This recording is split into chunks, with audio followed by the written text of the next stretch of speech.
Tatandaan mo pa ba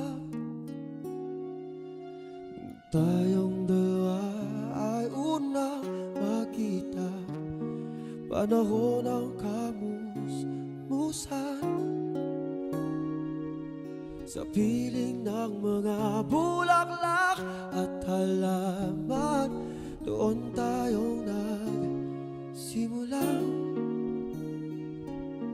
mangarap at tumulong.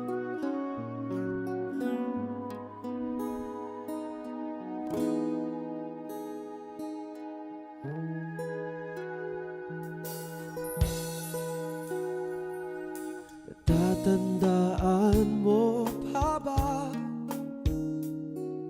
inugit kong puso sa punong mangga at ang inalay ko